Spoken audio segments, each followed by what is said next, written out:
Courtenay, je vote contre toi car tu n'as pas lavé ton tissu avant de le coudre.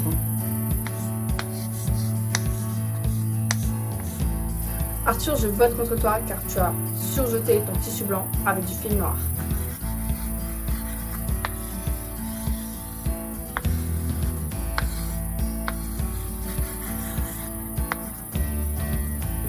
Bob, je vote contre toi car tu n'as pas respecté le droit fil du tissu. Justine, je vote contre toi car tu n'as pas ouvert tes marges de couture au fer à repasser. Bob, venez me rejoindre. Les aventuriers de la tribu Couture ont décidé de vous éliminer et leur sentence est irrévocable.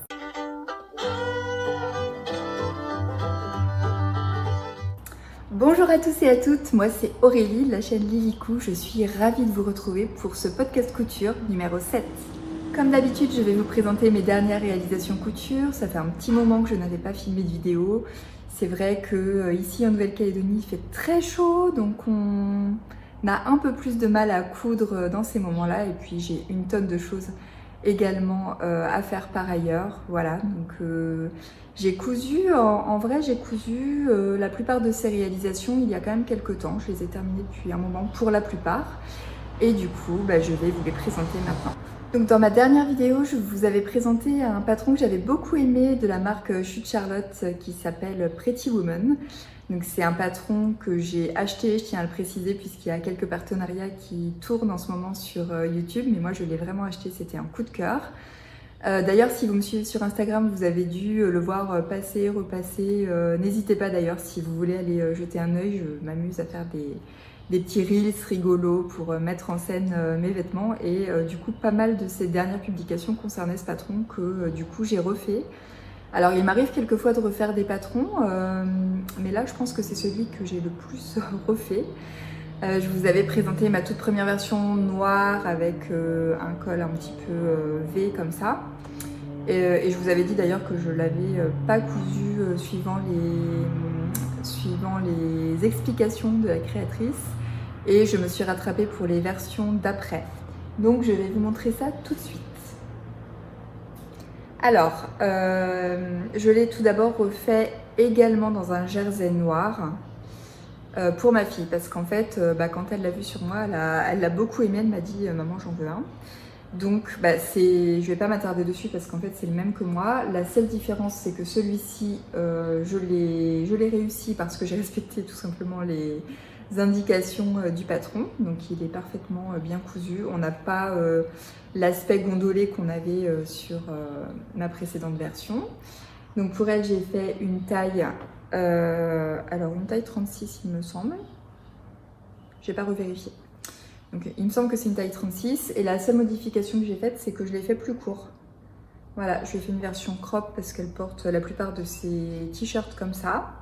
Donc, il est vraiment semblable au mien, RAS. Je lui ai mis une petite, étant donné que le dos et le devant sont similaires, je lui ai mis une petite étiquette pour reconnaître l'arrière. Mais en réalité, elle pourrait le porter d'un côté comme de l'autre. Bon, là, il est un petit peu froissé parce que il sort de la pile à linge, voilà, donc devant, derrière, la même chose.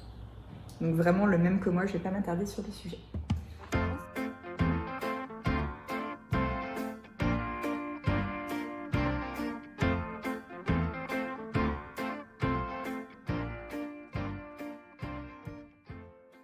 Ensuite, je me suis recousu une autre version pour moi, donc pareil, cette fois-ci, elle est beaucoup mieux finie que ma toute première version. Alors, celui-ci, je suis allée le chercher dans le bac à linge. Donc, malheureusement, je l'ai taché. J'espère que je vais pouvoir ravoir la tache. Bref, donc je vais vous montrer une version tachée. Celui-ci, il est vraiment bien réussi. Alors, si vous n'aviez pas vu ma vidéo précédente, ce que je vous indiquais, c'est que la petite difficulté sur ce patron, en fait, c'est de coudre voilà cette pointe. Bon, encore une fois, je ne m'attarde pas, j'en ai déjà parlé.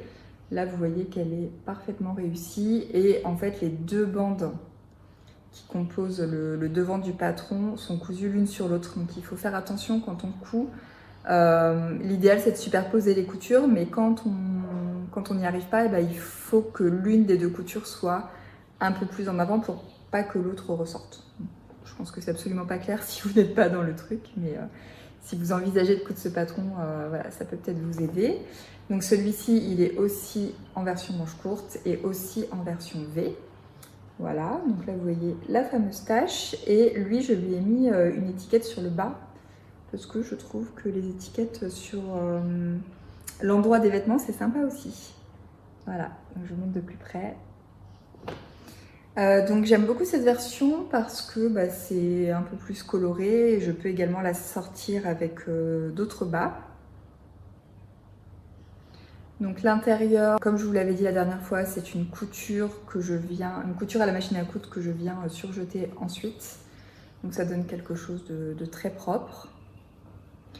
Voilà, et puis pour les bords, j'ai utilisé, je vais vous montrer en bas aussi, ma recouvreuse. Voilà pour cette autre version qui me plaît beaucoup parce que je peux la sortir aussi avec une jupe que je vais vous présenter juste après. J'ai réalisé une autre version de ce patron, mais cette fois-ci ce n'est plus la version top, manche courte et encolure en V. J'ai changé les trois. En fait, je suis partie sur une robe, manche 3/4 et bandeau plat, j'allais dire, ce n'est pas le bon terme, bandeau droit replié sur lui-même. Donc voici la réalisation pour cette robe. Je vous invite à aller voir le petit reels que j'ai fait de cette robe sur Instagram. Voilà, donc elle arrive au-dessus du genou. Cette robe, contrairement à mes autres versions qui étaient en jersey de coton, c'est un jersey modal. Alors, c'est un jersey modal que j'ai acheté dans une mercerie à Nouméa. C'était la première fois, la première fois que j'en achetais peut-être pas, mais je pense que oui. Mais en tout cas, il y avait la mention jersey modal sur le tissu, donc je me suis dit tiens, je vais essayer. Je ne sais pas si tous les jerseys modal sont ainsi. Moi, je n'aime pas trop la composition de ce jersey. Enfin, la composition, c'est peut-être pas le bon terme, mais en tout cas, ce que ça donne. Je trouve que c'est un jersey qui aurait tendance, à mon avis, vous savez, à garder une forme. Par exemple, si je l'étire comme ça, il va garder la forme. Voilà. Et ça, c'est vrai que j'aime pas trop. Au toucher, j'aime moins que le jersey de coton. Donc, bon, c'était une première expérience, mais pas sûr que je la renouvelle, à moins que je tombe sur d'autres jerseys modal et que je n'ai pas cette sensation. Je ne sais pas si c'est propre à tous les jerseys modal ou pas. Je n'en ai pas tripoté suffisamment dans ma vie. Voilà, il faudrait que je puisse me rendre dans un magasin de tissus et que je puisse vraiment toucher les tissus pour voir si c'est propre au jersey modal ou pas. Mais en tout cas, celui-ci, voilà, sans plus. Je préfère le jersey coton, en plus c'est un peu plus épais. Mais bon, je dirais que pour cette réalisation, voilà, ça me plaît tout de même. Donc comme je vous le disais, manche 3/4. Et donc l'encolure cette fois-ci, elle est droite. Donc cette version-là, elle est beaucoup plus facile à coudre parce qu'en fait, vous cousez votre bande directement. Vous n'avez pas ce fameux point technique de l'encolure en V à faire. Donc du coup, c'est beaucoup plus simple. J'ai ajouté de la laminette dans cette version puisque c'est préconisé sur le patron. C'est pas obligatoire, mais c'est quand même fortement conseillé. Et pour tout vous dire, j'avais oublié de le faire dans les autres versions. Je ne l'avais pas fait dans ma toute première, mais dans les autres versions, j'avais zappé alors que j'avais vu l'information. Donc là, j'ai inséré dans mon point de surjet une bande de laminette. Voilà. Alors, au tout premier essayage de la robe, je me suis dit, mince, j'aurais peut-être pas dû faire ça parce que du coup, ça me serrait là, à l'endroit où arrive le bandeau. Ça me comprimait un peu, c'était pas très agréable. Mais je l'ai porté plusieurs fois et je trouve que ça se sent moins après. Et surtout, je pense réellement que ça apporte une tenue au tissu et notamment sur le jersey modal dont je vous expliquais les propriétés juste avant. Le fait qu'il puisse se détendre un petit peu, je pense que ça sera bien au final. Donc voilà pour cette petite robe. Moi, je la trouve très sympa. Alors c'est une robe moulante. Moi, j'ai quand même un peu de forme, j'ai un peu de ventre et tout. Je trouve que ça va, elle n'est pas archi moulante. Et comme je vous le disais également la dernière fois, c'est un patron qui taille grand, enfin en tout cas pour moi, c'est ce que j'ai trouvé. D'ailleurs, pour cette version et pour la version orange, j'ai taillé le haut en 38, j'ai laissé le bas en 40, mais j'ai taillé le haut en 38, et c'est toujours quand même un peu large, c'est-à-dire que les patrons ont quand même tendance à tomber plus ou moins. Après, l'avantage c'est qu'on n'est pas comprimé, on n'est pas moulé dans le patron. Parfois ça retombe un petit peu, c'est pas très gênant. Mais ce que je voulais dire, c'est que voilà, on n'est pas archi moulé dans le patron, et du coup, même si on n'aime pas trop les vêtements moulants, ça peut le faire quand même. Enfin, en tout cas, moi, ça le fait. La seule petite contrainte sur ce patron-là, enfin sur cette réalisation-là en particulier, c'est le double bandeau. Alors, je ne sais pas si je suis pas douée, peut-être. Je n'arrive pas en fait toute seule à bien positionner le bandeau, ou alors ça me prend vraiment beaucoup de temps parce que je suis obligée de me tordre un peu dans tous les sens pour réussir à le rabattre sur la partie dos. C'est un détail, mais moi c'est un petit peu pénible en fait quand on veut la porter, mais ça reste tout à fait faisable. Donc voilà pour cette petite robe en jersey. Moi c'est le genre de tissu que j'adore parce que je trouve que c'est hyper simple en fait à porter, et comme vous le savez, ici on est encore en été, il fait encore très chaud, et le jersey c'est vraiment bien pratique en été.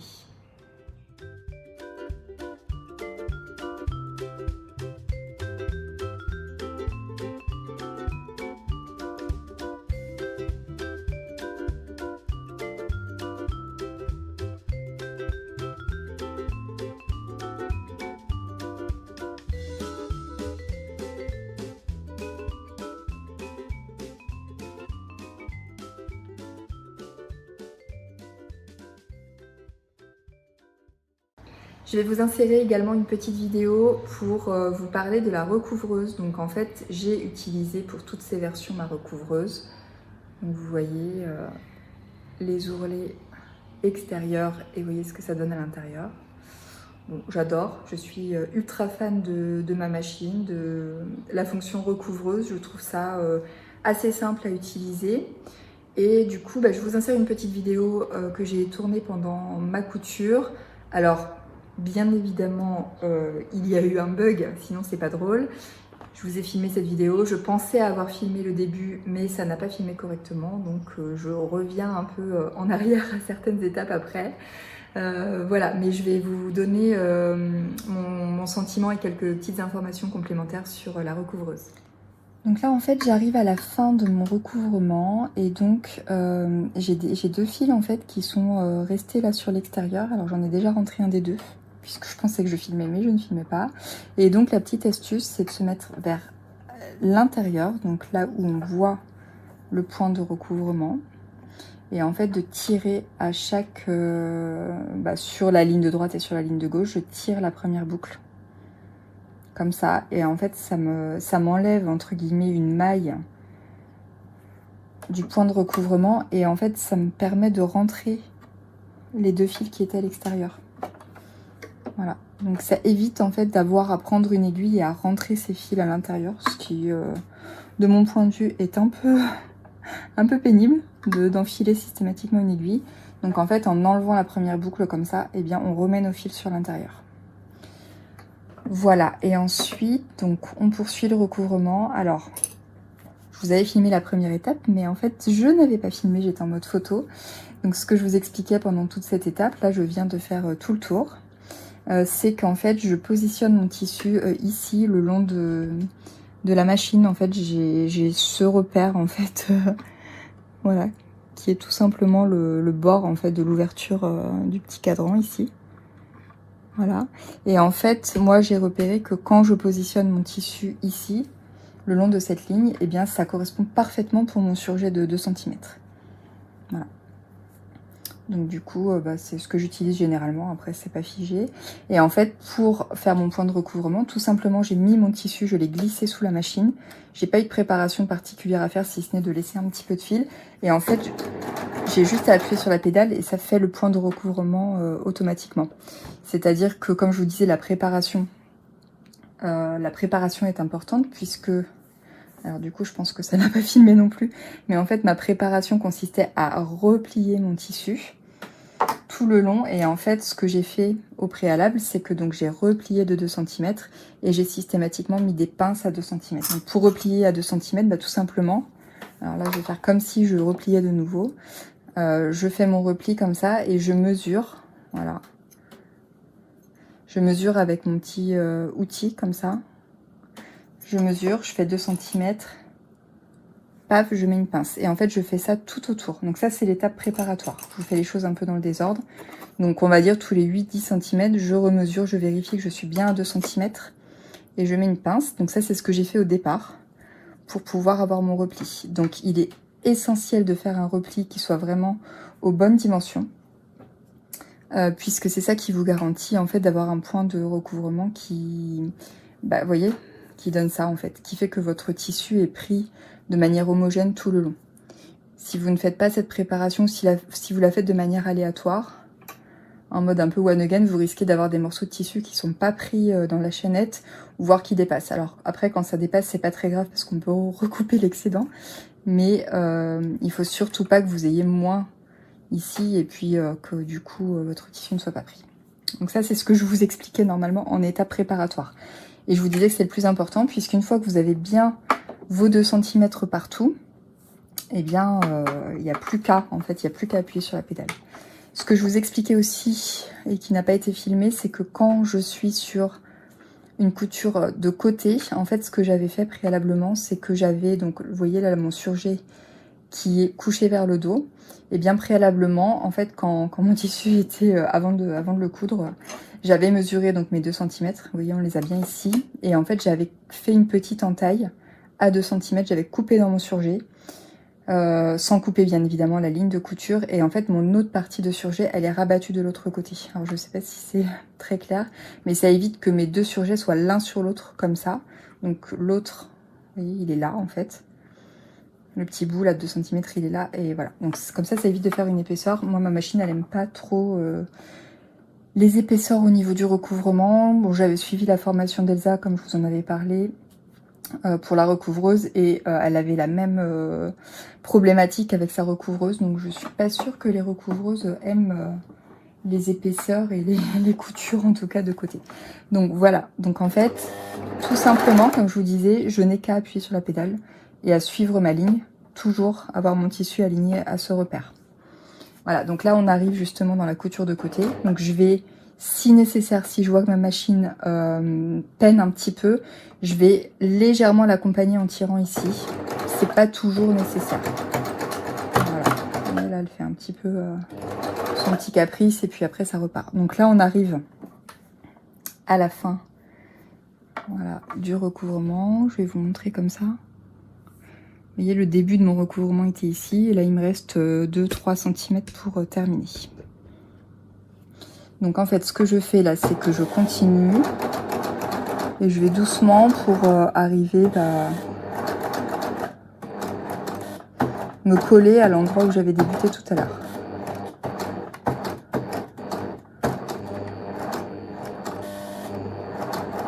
Voilà, donc là j'arrive, j'ai rejoint le début et la fin tout simplement. Donc là, ce que je fais, donc je vérifie que mes aiguilles soient bien levées, hein, je fais des petits mouvements comme ça. Et alors là, la technique, c'est de tirer les fils. Donc vous avez ici les 2 fils en fait de l'aiguille, enfin des 2 aiguilles. Moi j'avais choisi le surjet large, hein, donc j'avais mis l'aiguille 1 et l'aiguille 3. C'est ce que je fais généralement, après bien évidemment on fait comme on veut suivant les projets. Et en fait là je vais tirer mon fil d'au moins, enfin voilà, tout ça. Là j'ai au moins sur les deux, j'ai au moins 40 cm je pense, voire 50. Et en fait je me suis aperçue qu'il fallait vraiment pas hésiter à tirer beaucoup, parce que sinon on n'a plus assez de fil à la fin. Donc en fait je tire là, avant d'arriver aux aiguilles. Je tire avant les aiguilles. Et donc je relève mon pied de biche. Voilà. Et en fait je vais aller récupérer, voilà, mes fils. Et là ce que... Alors je vais enlever mes petites épingles. Ce que j'ai à faire c'est simplement d'enlever le projet.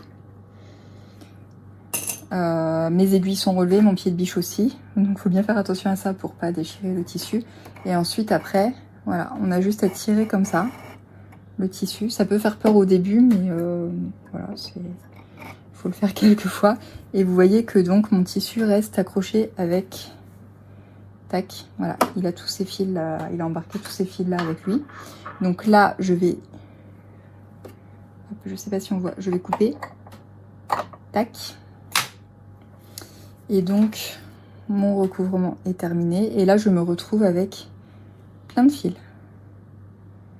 Voilà, mais il faut savoir qu'il y a un fil en fait qui est en trop. Donc celui qui reste ici sur le dessus, en réalité, en ayant fait cette méthode, je le tire et c'est un fil qui est coupé. Ce qui fait que je n'ai plus aucun fil sur l'avant et que j'ai simplement mes fils sur l'arrière et que je n'ai plus qu'à les nouer. Voilà, j'ai tous ces fils qui sont ici, je n'ai plus qu'à les nouer et si nécessaire, on peut aussi les repasser dans le point de recouvrement pour pas avoir un petit fil qui dépasse. Donc là, généralement, je fais 2 ou 3 nœuds avec mes fils qui sont ici. Tac. Il faut faire attention de ne pas trop serrer pour pas créer un bourrelet sur l'endroit du tissu. Voilà. Donc une fois que j'ai fait mes 3 nœuds, bah, j'estime que ma couture est sécurisée. Et ici, je vais faire comme quand j'ai un surjet à rentrer. Je prends mon aiguille à laine. Tac. Vous voyez, j'ai inséré le fil dans l'aiguille et je vais le passer dans le point de recouvrement qui ressemble à un surjet en fait. Voilà, donc cette méthode, elle permet franchement de gérer les fils assez facilement. Et là, vous voyez que j'ai encore pas mal de fils qui sortent. Et bien, c'est la même chose. Alors, attendez, je vais essayer de ne pas mettre ma main devant la caméra, mais c'est la même chose que pour ce qu'on vient de faire auparavant. En fait, il y a des fils en trop ici. Donc, on tire. Alors, j'essaie de le faire comme ça pour ne pas mettre ma main devant la caméra. Vous voyez, il y en a un là qui est en trop. Tac, qui s'enlève tout seul. Et normalement, j'en ai un deuxième. Voilà, j'en ai un deuxième qui est en trop. Et là, je retrouve mes 3 fils de recouvrement. Donc franchement, j'ai pas eu à faire beaucoup de manipulations pour gérer le début et la fin de mon recouvrement. Et vous voyez que c'est nickel. Donc mon point de recouvrement, le fait d'avoir bien préparé mon tissu avant, d'avoir tout mis à 2 cm et d'avoir bien suivi mon repère, c'est nickel. Voilà. Et sur l'avant, c'est nickel aussi.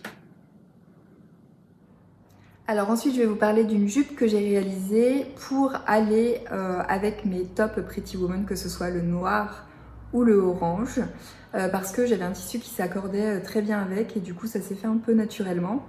De proposer, enfin en tout cas de coudre cette association. Je vous avais dit dans ma dernière vidéo, je crois que c'était la dernière, que je m'étais remise à feuilleter mes magazines et c'est vrai que ces dernières semaines j'étais vraiment à fond dedans, j'ai refeuilleté vraiment beaucoup de magazines. Je trouve un peu dommage d'en avoir beaucoup et de pas coudre vraiment si souvent que ça dedans. Donc la jupe que je vais vous présenter est issue d'un magazine et c'est une jupe de la Maison Victor. C'est la jupe Maui. Donc cette jupe, voici comment elle se présente. Donc concernant le tissu, tout d'abord, c'est un tissu que j'avais acheté dans ma dernière commande cousette, dont je vous parle assez souvent puisque j'ai vraiment envie de coudre ces jolis tissus. Donc c'est une viscose et puis elle a des imprimés floraux avec un aspect un peu vintage, je trouve. Vous me direz si vous pensez la même chose. Et donc, cette jupe, sa particularité, c'est une jupe qui arrive, on va dire, mi-mollet. Sa particularité, c'est de ressembler, bon c'est une jupe d'été, hein, mais de ressembler un petit peu à un paréo finalement. C'est une jupe qui fait penser au paréo.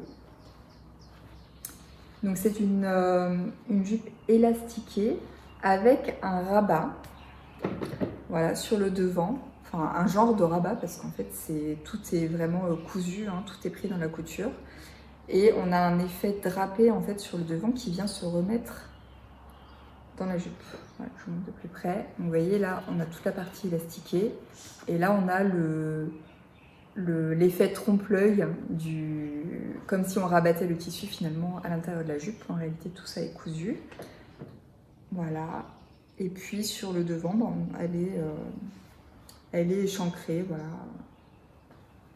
Donc je trouve que pour l'été, c'est une jupe vraiment sympa. Moi, j'aime bien les jupes un peu longues comme ça ou mi-longues. Je trouve que c'est facile à porter au quotidien. Donc j'avais flashé sur cette version. Je me suis dit qu'elle allait être rapide à faire et qu'elle allait très bien avec ce tissu.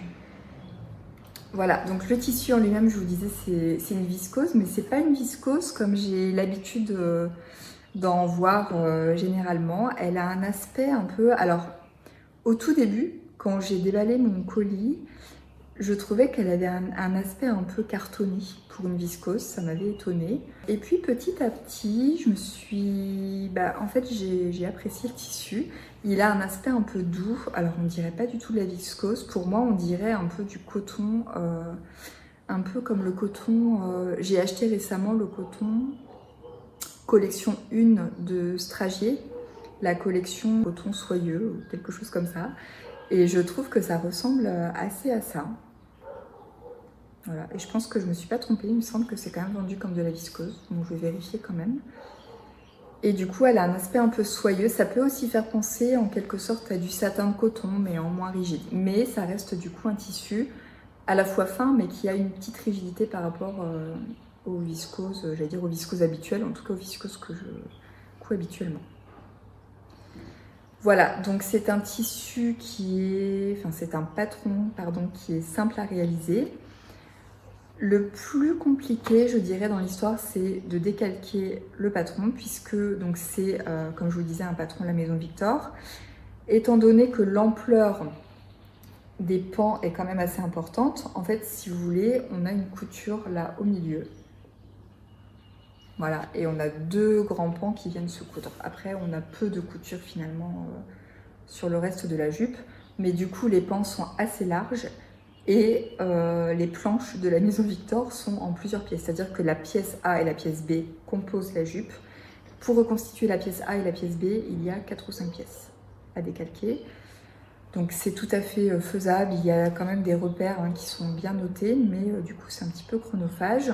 Et puis le deuxième point chronophage, c'est l'ourlet, parce que vu qu'on a une grande ampleur et que c'est un ourlet arrondi, bon voilà, si vous êtes déjà couturière, vous savez qu'un ourlet arrondi c'est quand même délicat à faire. Sur une grande longueur, il faut bien prendre son temps, ne surtout pas étirer le tissu, et ça c'est assez chronophage. Voilà. Ensuite, le faux pli devant, le faux rabat devant, il n'est pas compliqué à faire, mais en revanche, j'ai trouvé qu'il manquait peut-être une petite explication dans le magazine. Tout est vraiment assez clair au début, puis à un moment, c'est comme s'il manquait une petite info. Bon, après, en se creusant un peu la tête, on y arrive, c'est pas si compliqué. Et voilà le résultat. Donc je suis très contente de cette jupe. Mon seul regret par rapport à cette jupe, c'est que je pense que pour ce patron, il faut un tissu vraiment très fluide. En tout cas pour ma morphologie, c'est vrai que moi j'ai un peu de ventre, donc un tissu qui est un peu rigide, ça a tendance à tout de suite donner une ampleur un peu ballon quand on coud des jupes élastiquées. Et vu que le tissu n'est pas hyper fluide, voilà, c'est un peu limite. Je trouve que ça va quand même. Si je devais le refaire, je le ferais dans un tissu plus fluide. Voilà, je vous montre ma version portée.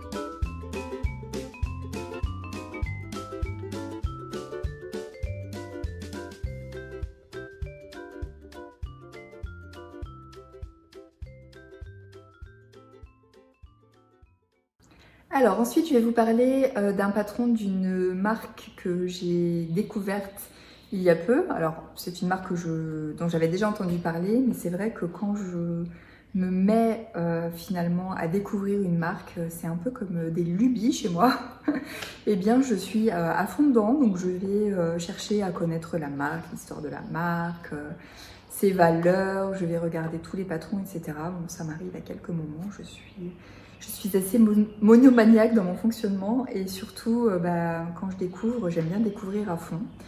Et c'est ce qui m'est arrivé il n'y a pas longtemps avec la marque Maison Fauve.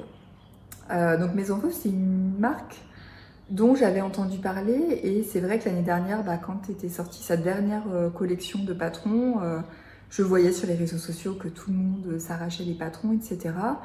Moi, j'avais pas du tout percuté sur ces patrons. Je trouvais que le marketing était très beau, les modèles en soi étaient, semble-t-il, travaillés, etc. Mais alors, j'avais pas du tout accroché, je comprenais pas l'engouement pour cette marque.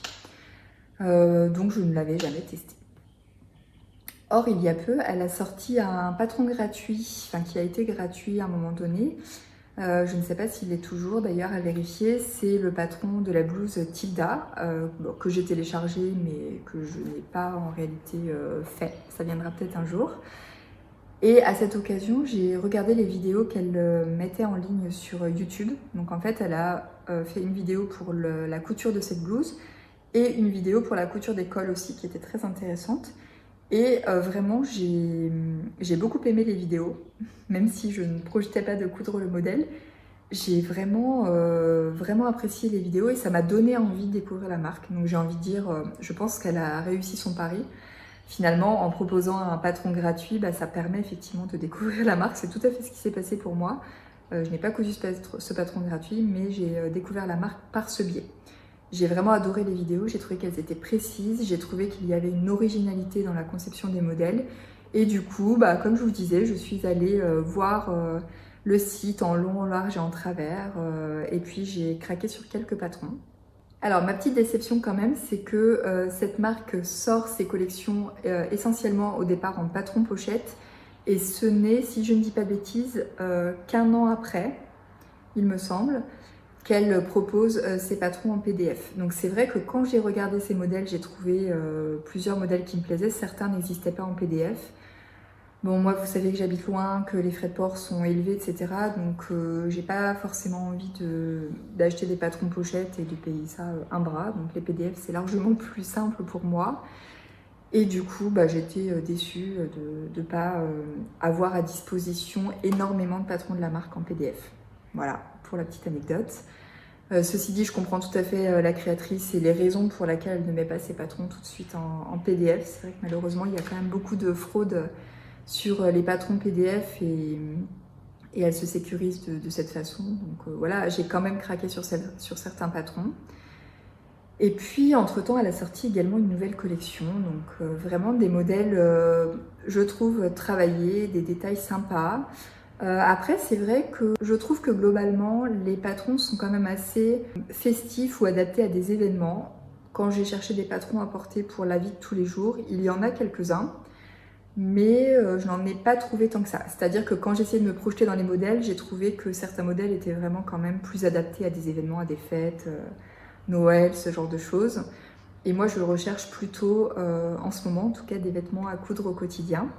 Donc mon choix s'est arrêté sur quelques patrons que je pourrais porter au quotidien. J'ai pas craqué dans la nouvelle collection, mais la robe Paola me fait quand même de l'œil parce que c'est une petite robe d'été et que forcément les robes d'été c'est ce qui me plaît, c'est ce que je recherche aussi. Donc bon, peut-être que celui-ci je l'achèterai en pochette et que je me le ferai livrer par quelqu'un de ma famille ou ce genre de choses. Voilà, donc le patron sur lequel j'ai craqué le tout premier, c'est le top Sirocco, donc qui existe en version top ou en version robe. En fait, il suffit de l'allonger pour faire la version robe. Donc je vais vous le montrer tout de suite. Moi, j'ai choisi la version robe. Donc voilà, la particularité de ce patron, c'est qu'il a une encolure assez évasée. D'ailleurs, je vous le montre à l'envers. Je l'ai mis à l'envers sur mon cintre. En fait, ça, c'est l'avant du vêtement et le dos est légèrement plus décolleté, ce qui lui donne un charme certain. Et puis vous avez des petits rabats, voilà, le haut des mancherons, on va dire, se rabat sur le dessus et vous avez une petite languette comme ça, boutonnée, qui donne son charme au modèle. Alors, pour commencer, le tissu. C'est une viscose toute douce. Alors, le genre d'imprimé que je n'aurais jamais pensé acheter, c'est pas du tout mon style. J'ai d'ailleurs jamais acheté d'imprimé léopard, même dans le commerce. Mais dans une petite mercerie Nouméa qui vend des vêtements premier prix, etc., qui ont un rayon tissu au fond du magasin. Donc pour les personnes qui habitent en Nouvelle-Calédonie, c'est le magasin Élégance, qui n'a pas un gros rayon viscose et qui n'a pas très très souvent des arrivages, mais quand même de temps en temps. Mais par contre, les viscoses de ce magasin sont d'une qualité dingue. C'est-à-dire qu'elles sont bien douces. Elles sont pas du tout plastoc, elles sont comme j'aime en fait. Elles sont souples, elles sont douces, dignes de belles viscoses qu'on peut trouver sur de grandes marques. Donc c'est vrai que la qualité m'attire. Le rayon viscose, ça doit être 10 ou 15, même pas 15, hein, je pense. 10 rouleaux maximum, donc on n'a pas un choix énorme. Et c'est vrai que quand j'ai vu ces nouveautés-là, je me suis dit bon, pourquoi pas? Ça m'avait un peu tapé dans l'œil. Mais bon, c'est vrai que c'est pas ce que j'achète habituellement. Mais bon, c'est coloré. J'ai envie de couleur aussi par moment. Donc voilà. Alors, que vous dire sur ce patron? Alors, ce patron, je l'ai cousu. Je l'ai cousu en quelle taille? Je l'ai cousu en taille 40. Voilà, alors, je regarde ma petite enveloppe parce qu'en réalité, moi, je ne tiens pas de carnet de couture. Alors, non pas que je trouve ça inutile, je trouve ça au contraire très bien de pouvoir répertorier ses coutures, ses tissus, etc. Mais bon, je fonctionne déjà beaucoup avec des listes, etc. dans les autres parties de ma vie. Et du coup, là, la couture de vêtements, c'est vraiment ma partie plaisir, etc. Et j'ai pas envie de me prendre la tête avec une organisation de fou, même si je trouve ça bien dans l'absolu parce qu'on s'y retrouve peut-être un peu plus facilement. Mais moi, j'écris directement sur mes enveloppes en fait. C'est-à-dire que quand, vous voyez, là, je vais vous en parler après, mais j'ai une modification à faire pour les prochaines fois. J'écris sur mon enveloppe, j'écris la taille sur mon enveloppe. Je fais un schéma généralement très approximatif, mais bon, ça me permet de visualiser tout de suite. Et puis voilà, moi j'ai la couture plutôt intuitive, on va dire. J'ai pas envie de me prendre le chou dans une organisation. Voilà. Déjà organisée sur plein de trucs à côté. Le carnet de couture, non. Donc tout ça pour vous dire que cette robe, je l'ai cousue en taille 40. Voilà, la vérification est faite. Qu'elle me va bien. Donc en fait, elle a une parmenture assez large pour pouvoir maintenir cette jolie encolure. Et donc la parmenture permet également ce petit rabat des petites manchettes là. Moi j'ai choisi une parmenture dans un espèce de crêpe un peu lourd. Je vous en ai déjà parlé de ce crêpe, j'avais doublé la jupe de ma fille avec. Voilà, et du coup j'ai fait ce choix de tissu parce que ça me permettait aussi de ne pas l'entoiler puisqu'il est déjà assez épais. Donc je me suis passée d'un entoilage et c'était très bien comme ça. Avec l'inconvénient du coup que ça rigidifie quand même un petit peu là, mais je pense que c'est l'effet recherché. Donc ce genre de robe droite, c'est tout à fait mon style et le genre de choses que j'aime porter parce que je trouve que c'est très facile à porter. D'une manière générale, j'aime pas trop être comprimée au niveau du ventre et de la taille. Donc bon, ça c'est le genre, pour moi, mes basiques, ce sont les robes droites. C'est ce que j'aime bien. Bon, l'idéal c'est de la porter quand même ceinturée, je trouve que c'est plus joli, mais pas nécessaire non plus.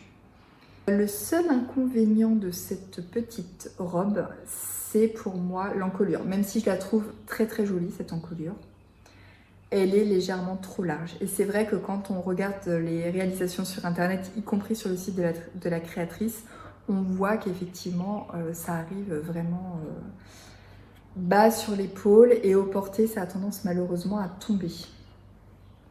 Et je trouve ça dommage. Alors je ne suis pas gênée au niveau des bretelles du soutien-gorge parce que je ne porte que des soutiens-gorge pour tout vous dire sans bretelles. J'ai horreur des bretelles et bon, dans l'absolu j'ai horreur des soutiens-gorge aussi, donc j'en porte pas tout le temps. Mais voilà, le fait de le porter avec un soutien-gorge sans bretelles, du coup c'est pas gênant. Par contre, le fait que ça tombe, c'est gênant. Voilà, cette encolure dans le dos, elle est vraiment magnifique. Donc c'est un modèle que j'aime beaucoup, j'aimerais me le refaire en version top parce que pareil, je pense que c'est un top vraiment adapté au quotidien. Et ce que j'ai marqué, eh bien, c'est que la prochaine fois, je vais raccourcir l'encolure de 2 cm de chaque côté. Voilà, pour que ça vraiment, que ça maille parfaitement au niveau des épaules. Je vous montre la version portée.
Alors ensuite, toujours dans ma volonté de coudre plus dans mes magazines, je suis partie sur un modèle de ce burda. Donc c'est le burda de mars 2022 et j'avais envie de me coudre un petit top en tout cas j'ai flashé sur le petit top en jersey en prévision de l'hiver.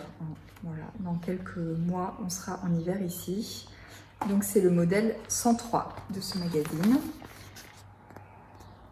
qui est ici. Donc c'est un top en jersey à manches longues, relativement classique, qui a pour particularité d'avoir les épaules légèrement froncées. Donc elles ont une jolie découpe légèrement ballon, mais vraiment légèrement, hein, c'est pas du tout grossier. Voilà, et ce que je n'avais pas vu au départ, dont je me suis rendu compte au moment de la couture, c'est la formation de l'encolure. On n'est pas du tout sur une encolure rapportée, un bord d'encolure rapporté en bord côte ou ce genre de choses. Là, on est sur, si je ne vous dis pas de bêtises, parce que je l'ai cousu il y a un moment déjà, voilà, une parmenture. Donc on a une parmenture, ce que je trouve, en tout cas pour ce que j'ai déjà fait, je trouve que c'est assez rare pour des tops en jersey. Mais finalement j'ai trouvé la finition intéressante parce que c'est vrai que les bords d'encolure sur des tops en jersey, ça fait tout de suite un aspect t-shirt, alors que là pas du tout, on a quelque chose de plus classe au niveau de l'encolure, donc j'ai trouvé ça sympa, même si bon, il y a eu un petit souci dont je vais vous parler. Alors je voulais vous montrer la photo. Oui, celle-là je l'aime pas trop, mais bon, je vais vous la montrer quand même. Alors, je l'aime pas trop parce qu'elle est cousue dans un tissu épais et je trouve que ça n'a pas le même rendu et qu'on voit moins bien. Page 9.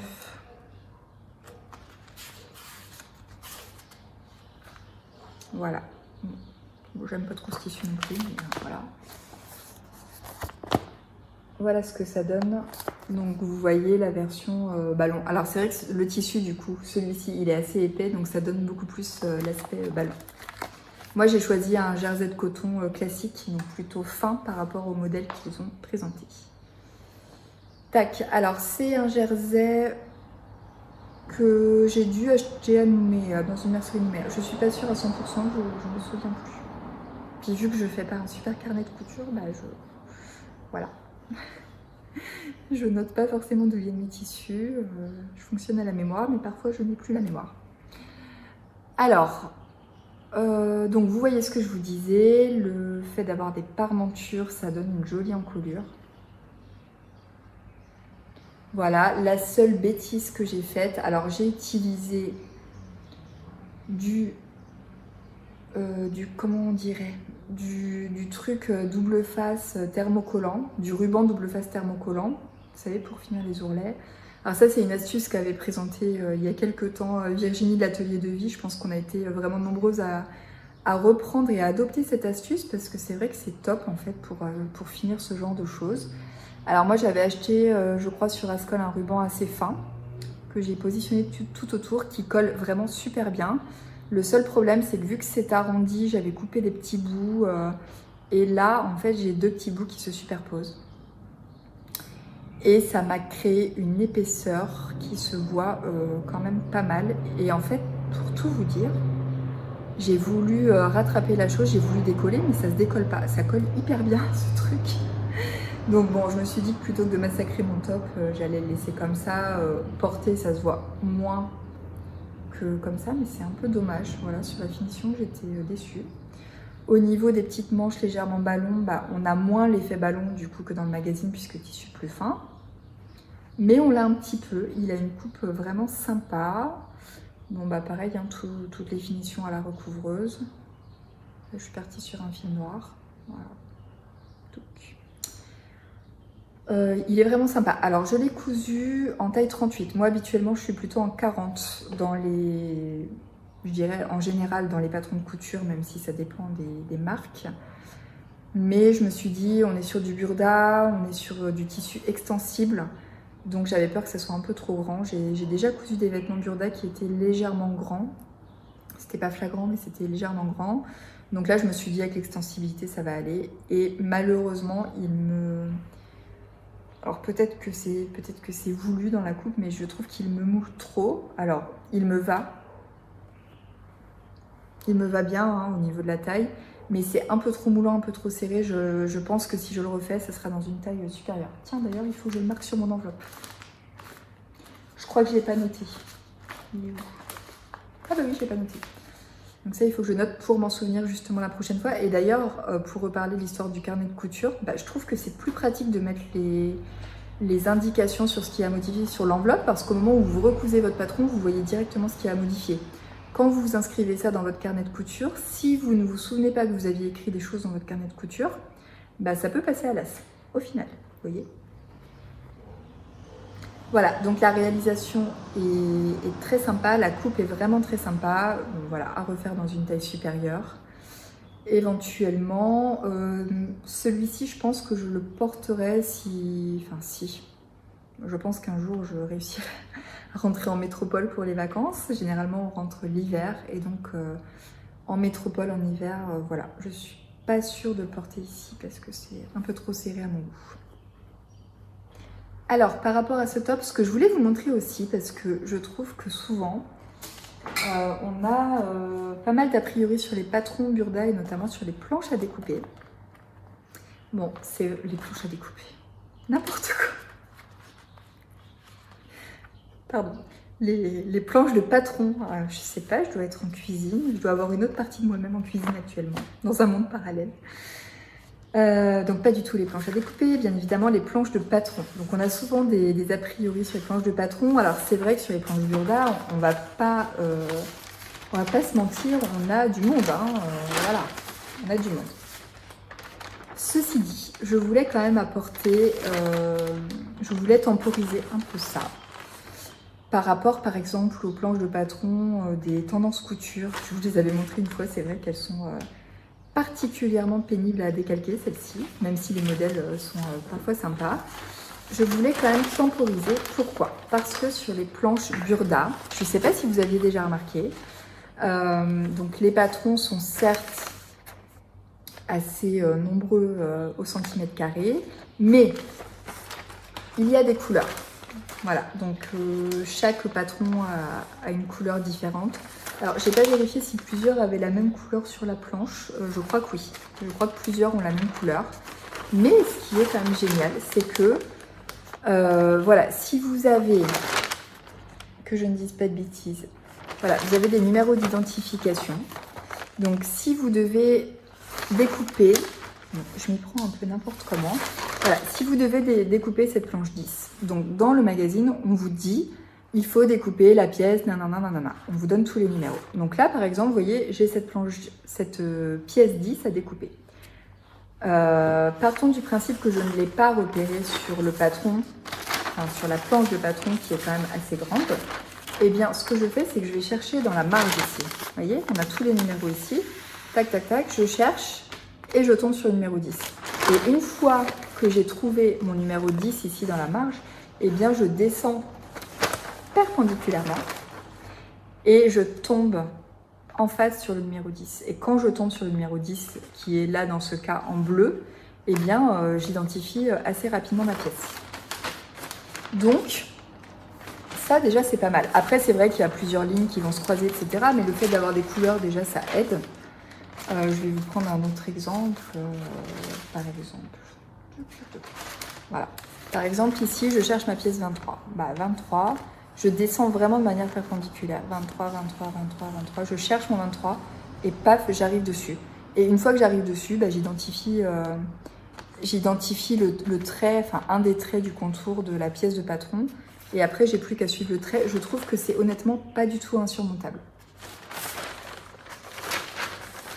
Voilà, je la replierai après. Tac. La seule chose sur Burda, oulala, je fais tout tomber. La seule chose sur Burda, c'est qu'il faut rajouter les marges de couture. Moi, personnellement, c'est pas quelque chose qui me dérange. Le seul problème sur ce genre de patron où il faut rajouter les marges, c'est que parfois j'ai tendance à oublier. Donc, sur mes pièces décalquées, j'ajoute généralement en rouge, attention, ajouter les marges. Et voilà. Voilà ce que je voulais dire. Qu'est-ce que je voulais aussi? Tac, tac, tac. Oui, est-ce qu'il n'y avait pas d'autres patrons intéressants? Alors, sur ce magazine, donc, mars 2022, je trouve qu'il y a quelques patrons intéressants. Qu'est-ce que j'avais noté? Non, ça doit pas être ça. J'avais noté un truc, mais... modèle 107, 110, 111.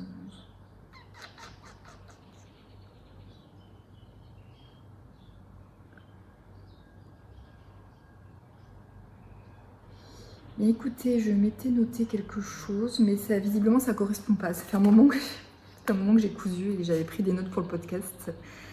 Mais voilà, il y a d'autres modèles intéressants. Hein. Je trouve que petite robe comme ça, cache-cœur. J'avais bien aimé aussi cette blouse qui rend mieux, je trouve, sur la version cousue.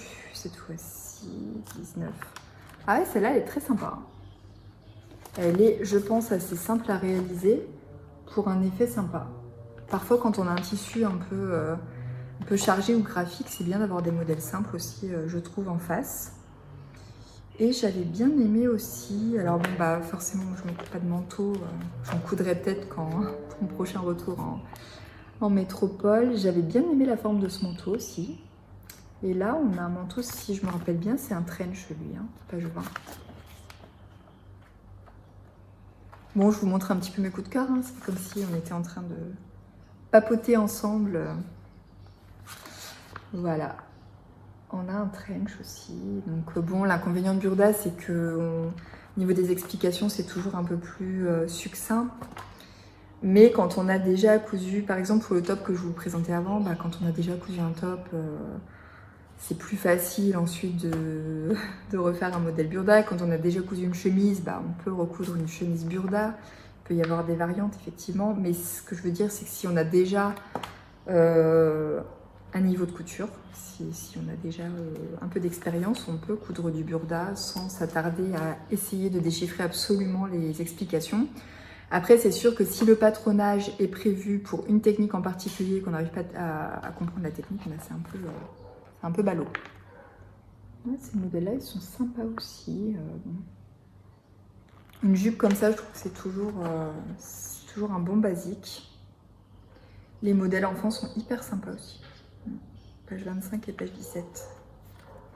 17, 35. Ah non, c'est pas ça. Bref, on va pas perdre trop de temps. En modèle sympa, on a une petite chemisette comme ça qui fait penser à la chemise Le Surfeur des BG en version enfant. Donc si vous avez un petit garçon et que vous voulez assortir au papa, je trouve ça sympa. Petit sweat avec le pull. Oui, il est pas mal ce modèle. Enfin ce numéro du Burda. Voilà. Il est pas mal. Donc vraiment assez satisfaite des Burda qui sortent actuellement. Je trouve qu'il y a des modèles très sympas. Qu'est-ce que je voulais dire? Non, bah voilà. Je vous montre la version portée.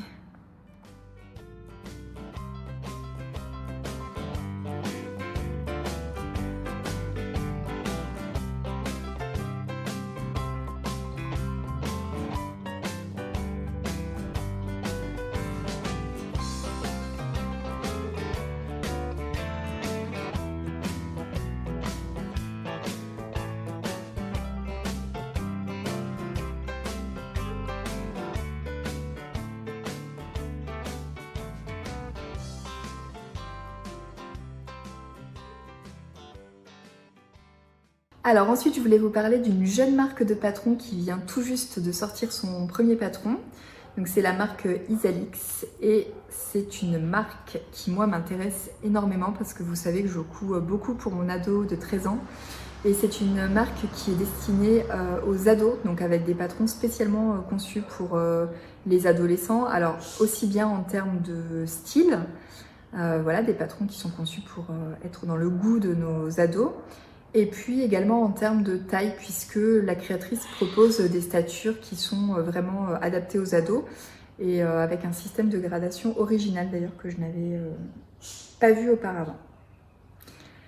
Donc j'ai eu la chance de faire partie des testeuses pour cette marque. Et puis je dois dire que je me suis un peu liée d'amitié avec Marine parce qu'on est toutes les deux dans un développement de projets professionnels liés à la couture. Donc du coup, bah, c'est vrai qu'on a bien accroché toutes les deux, donc ça me tient à cœur de vous présenter son premier patron. Donc il s'agit d'une jupe. Donc une jupe portefeuille qui comprend plusieurs versions. Donc là je vais vous montrer bien évidemment la version que j'ai choisie, mais il est possible d'en faire d'autres. Donc la version que j'ai choisie, c'est la jupe courte version droite. Donc c'est une jupe portefeuille. Vous la verrez porter, ce sera plus parlant également. Alors, j'ai choisi de la faire en coton, puisque ça fait partie des tissus que ma fille a choisi il y a quelques temps déjà, que je n'avais toujours pas cousu. Voilà, elle a envie en ce moment de petits tissus un peu romantiques, champêtres, etc. Et donc, on a toutes les deux, en concertation bien évidemment, choisi ce tissu pour cette version de jupe portefeuille droite. Donc, il existe la même version, mais avec un volant. Alors, de vous montrer. Donc la version avec un volant, en fait, elle est découpée en arrondi là sur le devant. Et puis vous avez le petit volant qui court tout autour. Et cette version-là, je trouve qu'elle est hyper adaptée à du tissu en coton. Elle est super jolie. Donc c'est une vraie jupe portefeuille avec un vrai trou pour pouvoir placer la ceinture. Donc ça, c'est quand même hyper sympa. Les finitions sont top. J'ai découvert aussi avec ce patron une technique originale pour fixer le bout de la ceinture là dans le reste de ceinture du haut de jupe, mais avec ces petits bouts là. Je ne sais pas si vous aurez bien compris, mais en tout cas cette technique est très sympa. Les explications sont vraiment bien. Vous êtes accompagné par des schémas tout au long de la couture et comme je vous disais avec des tableaux de taille adaptés aux ados. Donc ça c'est hyper cool. Ma fille est très contente de cette réalisation, c'est le genre de jupe qui lui va vraiment bien avec un petit top, petit crop top. Voilà, j'ai adoré la coudre parce que ça faisait un moment que j'avais pas cousu de vêtements vraiment en coton. Alors c'est un régal de coudre du coton. Pour un aspect plus fluide, bien évidemment, je pense qu'en viscose c'est sympa aussi. Ah oui, et je vous ai pas dit, il y a une version plus longue aussi. Donc avec cette coupe droite, vous pouvez choisir la version un peu plus longue. Je trouve que c'est sympa aussi pour les ados. Et je la testerai peut-être en version plus fluide pour ma petite fille. Et voilà, donc si vous avez des ados ou des ados autour de vous, mais je vous invite à aller découvrir cette marque et à aller soutenir cette jeune créatrice. Sympa aussi de soutenir ceux qui se lancent. Et sur un créneau comme celui-ci, je tiens à saluer cette belle initiative. J'ai déjà hâte des suivants parce que je sais que Enfin, sauf si vraiment le style plaît pas à ma fille, mais c'est vrai que les ados, ils sont quand même tous à peu près dans une mouvance plutôt commune. C'est aussi ça l'adolescence. Donc il y a de fortes chances que les prochains patrons lui plaisent également. Moi je les trouve, pour l'instant je trouve le style très sympa. Donc je vous invite à aller découvrir cette marque, donc Isalix. Je vous mets les liens également dans la barre d'infos. Et je vous montre la jupe portée.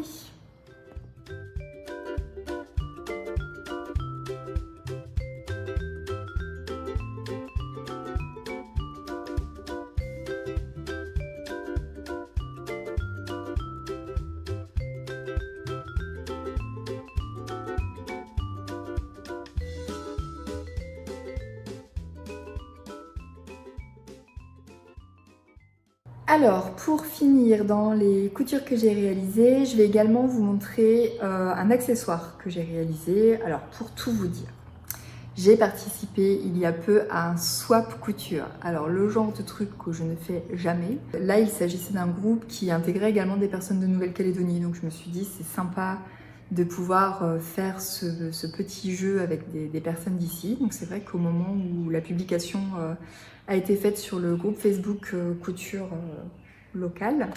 Pas mal de personnes étaient intéressées, donc je me suis dit c'est vraiment sympa de faire un swap comme ça en local. Bon, au final, il y a toujours 50 000 personnes intéressées et on n'était que 2 à participer au swap pour la Nouvelle-Calédonie.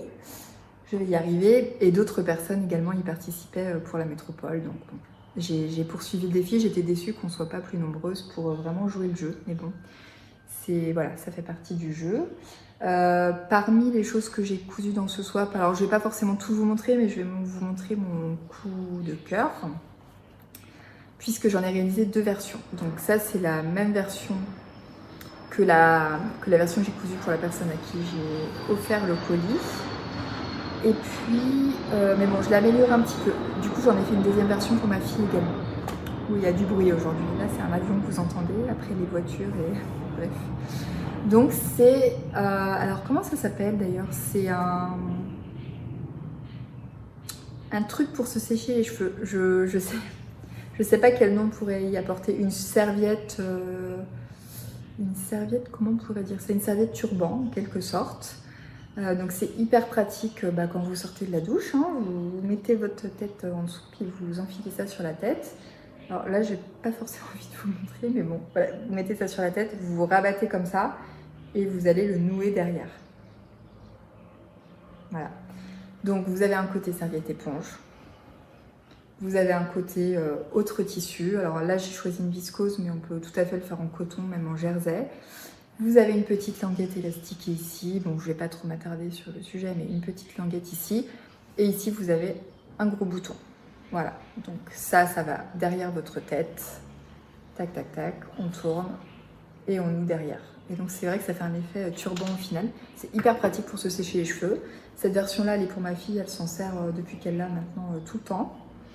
J'ai suivi un tuto à la base qui est le tuto d'Atelier Svilla, mais on en trouve plein d'autres sur internet et c'est certainement quelque chose que vous avez vu au moment de Noël, puisque j'avais vu moi plusieurs personnes qui avaient cousu ça en guise de cadeau de Noël. Je trouve que c'est une super idée.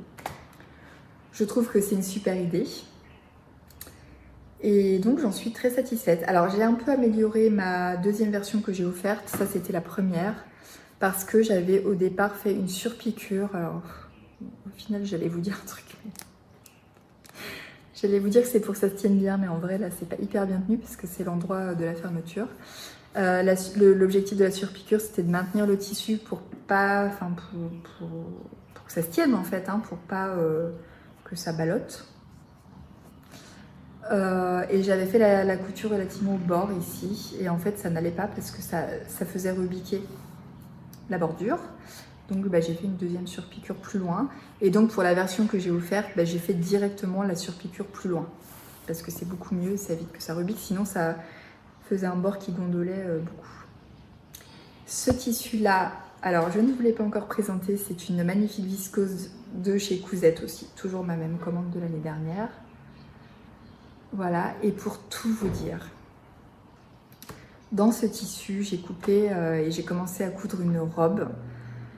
Alors cette robe, j'ai commencé à la coudre fin décembre, après les fêtes de Noël. Je l'ai cousue vraiment très rapidement, je crois qu'en un jour, ouais, ça a dû s'étaler sur 2 jours la couture. Et depuis, je ne l'ai pas fini, c'est-à-dire que je n'ai toujours pas fait les boutonnières, je n'ai toujours pas fait les ourlets. Le reste est cousu, le plus dur est fait. Et je ne sais pas pourquoi j'arrive pas à la finir cette robe. C'est le modèle Tamara de la maison Victor, donc toujours dans ma lubie de coudre un peu plus de magazine. Elle est hyper jolie, mais j'arrive pas à la finir. Alors, en fait, je sais que ça va me prendre un peu de temps parce qu'il va falloir que je la reprenne au moment de faire l'ourlet.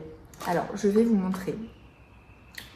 Voilà, je vais pousser un peu mes affaires.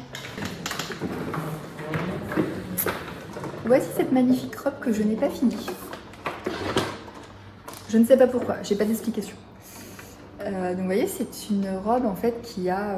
alors là on voit pas forcément bien parce qu'il y a quand même beaucoup de motifs, mais il y a une large ceinture en fait ici. Et puis vous avez des fronces qui absorbent la pince poitrine ici. Et puis des fronces aussi en bas qui permettent de cintrer le modèle. Je vous mets le dessin technique également. Donc c'est une petite robe vraiment sympa quoi, avec longueur midi on va dire. Voilà, mais je n'arrive pas à la finir. Alors je vais vous montrer également, elle est sur mon mannequin depuis fin décembre cette robe, d'accord? Donc étant donné qu'elle a voilà, une certaine ampleur là au niveau de la jupe, on a forcément ce bord là de jupe qui arrive dans le biais. Le fait d'avoir été sur le mannequin pendant plusieurs semaines et d'ailleurs même plusieurs mois, eh bien fait que la robe s'est détendue. Enfin en tout cas la partie qui est sur le biais s'est détendue. Alors ça évidemment c'est ce qui arrive quand on coud des jupes et des robes. La première créatrice que j'ai entendu parler de ce sujet, la seule d'ailleurs, c'est Monty de la marque Ose Pattern. J'avais cousu une jupe. Comment elle s'appelle cette jupe? Je ne sais plus. Bon, je vais vous mettre les détails.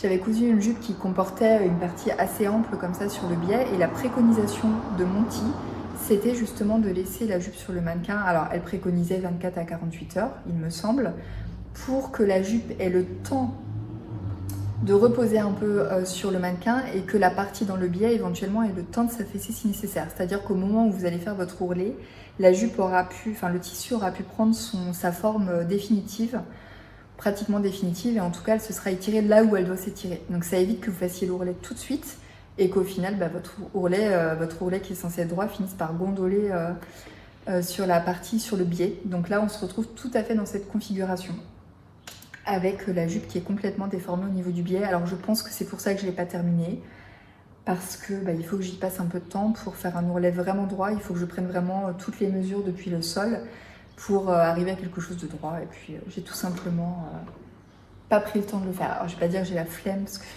j'ai horreur de ça quand mon ado me dit j'ai la flemme. J'évite d'employer ce mot, mais bon, on n'est pas loin du concept. On va dire que je n'ai pas pris le temps de le faire, plutôt que j'ai la flemme. Voilà, donc ça c'est une robe qui devrait être terminée quand même à un moment donné. Peut-être quand j'aurai besoin du mannequin, c'est terminé. Voilà, bah écoutez, au niveau des coutures, enfin des projets cousus et terminés ou pas, on en a terminé. Vous savez qu'à la fin de mes vidéos, j'aime bien vous parler soit de mes petits achats ou de mes petits coups de cœur. Alors là, je voulais vous parler, vous reparler de Fibre Mood. Vous savez que c'est un peu une de mes dernières lubies. Et je vous avais indiqué également que j'avais acheté l'abonnement numérique pour éviter d'avoir les frais de port, etc. L'avantage de l'abonnement numérique, c'est que tous les 2 mois, vous avez accès à 5 patrons. Donc dès que sort une nouvelle édition, vous avez accès à 5 patrons PDF. Mais pas forcément uniquement dans la dernière édition. Vous pouvez également aller chercher dans toute la bibliothèque. Et c'est ce qui m'a séduite. Alors peut-être qu'à un moment donné, j'arrêterai l'abonnement parce que j'aurais... déjà sélectionné pas mal de patrons, mais l'avantage c'est qu'aujourd'hui ça me permet d'aller chercher dans leur bibliothèque.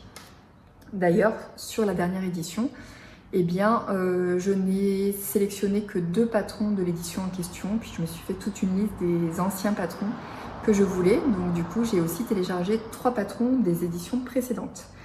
Donc je voulais vous partager ça, vous dire ce que j'ai choisi. Donc ça peut toujours donner des idées, puis c'est sympa de partager, moi j'aime beaucoup ça. Donc dans la dernière édition, j'ai téléchargé la blouse Zara. Bon, en fait j'ai fait mon choix très rapidement, hein. C'est-à-dire que dès que la nouvelle édition est sortie, j'avais déjà listé tous les anciens patrons que je voulais, donc du coup je suis un peu fonceuse généralement, donc j'ai passé ma commande directement. Donc j'ai choisi la blouse Zara parce que je trouve que c'est un des modèles qui me plaisait le plus dans cette dernière édition. Je l'ai déjà décalqué, enfin en vrai je l'ai décalqué en suivant. Ça fait genre presque 2 mois ou 1 mois et demi qu'elle est décalquée, je ne l'ai toujours pas cousue. Et puis dans cette même édition, j'ai choisi le top Sky. Donc le top Sky, je le trouve sympa, je trouve qu'il est assez original.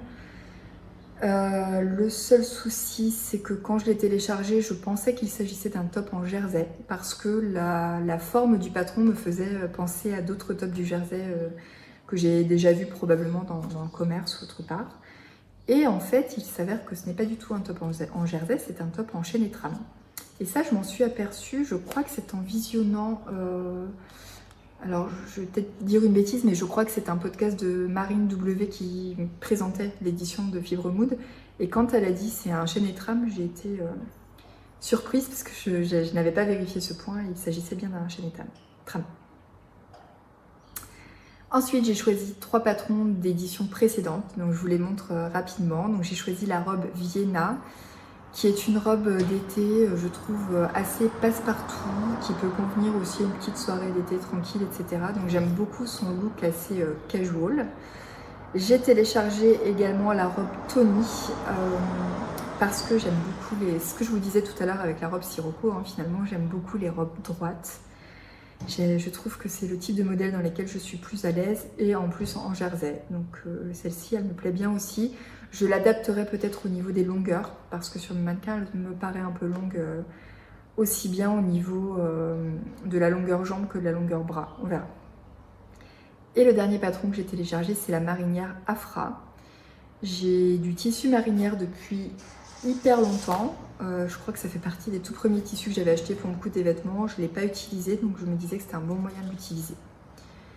Voilà, donc globalement, à part la robe Vienna, plutôt des patrons hiver. Voilà. Je crois que je vais être habillée pour l'hiver à un moment donné. Moi, mon objectif, c'est absolument pas de me coudre 10 milliards de vêtements et de faire une course aux vêtements. Je suis pas du tout dans ça. J'ai envie de me coudre des vêtements que je vais mettre. Là, c'est vrai que je me couds pas mal de vêtements d'hiver ces derniers temps. Quand j'en aurai assez, j'en aurai assez. Hein. J'arrêterai d'en coudre. J'ai envie de coudre des vêtements que je porte vraiment. C'est la raison pour laquelle vous ne verrez pas des podcasts toutes les 5 minutes sur ma chaîne, parce que je suis vraiment au niveau de ces podcasts bilan couture dans l'optique de vous montrer des vêtements que je prends plaisir à coudre et que je vais prendre plaisir à porter. En ce moment, je fais un énorme tri chez moi. J'ai pas envie d'avoir des armoires hyper remplies. J'ai déjà pas mal de vêtements du commerce. J'ai notamment pas mal de robes en fait que j'aime beaucoup. Donc je vais pas aller me coudre 50 000 robes, c'est pas du tout l'objectif. Mais j'ai quand même, bien évidemment, quelques besoins et quelques envies également. Donc je vais continuer à coudre ma garde-robe de cette façon, mais suivant voilà, mes besoins, mes envies. Mais je ne vise pas du tout une productivité acharnée. C'est pas ce que je veux. Après, je couds, vous le savez aussi, beaucoup de vêtements pour mon ado, et c'est pareil, elle les porte vraiment. Et ce sont vraiment des vêtements que je lui couds à la place de lui en acheter dans le commerce. Donc du coup, pari réussi. Voilà, donc au niveau de mes prochaines réalisations, je suis en train actuellement de coudre un pantalon, un jean en fait, pour être précise. Donc c'est vrai que le défi lancé par Emma de Friendly Couture a motivé quand même pas mal de monde. Et moi, ça a correspondu aussi avec un patron coup de cœur que j'ai trouvé. Alors j'espère vraiment que le jean va m'aller parce que je trouve le modèle hyper sympa. C'est hyper gratifiant d'avoir commencé cette couture. Donc j'ai hâte de vous la montrer. Et puis je suis également sur 2 robes. On revient un peu plus dans les coutures estivales, mi-saison pour nous on va dire. Et du coup, voilà. Alors je sais pas si j'aurai beaucoup de temps dans les prochaines semaines parce que j'ai énormément de choses prévues. Voilà. Pourquoi faire simple quand on peut faire tout en même temps? Voilà, donc on se retrouvera une prochaine fois quand j'aurai fini ces projets. Je vous remercie d'avoir suivi cette vidéo. Je vous remercie également vraiment beaucoup pour tous les commentaires que vous m'avez laissés sur mes dernières vidéos.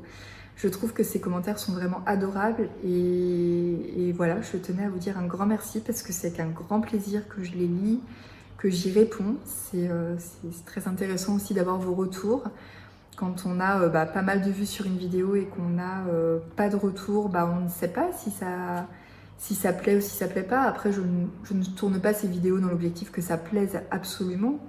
Je les tourne d'abord pour le partage.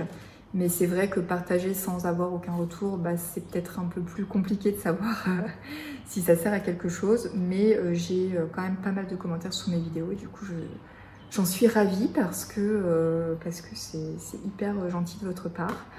Donc n'hésitez pas à continuer de me laisser des commentaires ou à me dire ce que vous pensez en tout cas de ces réalisations.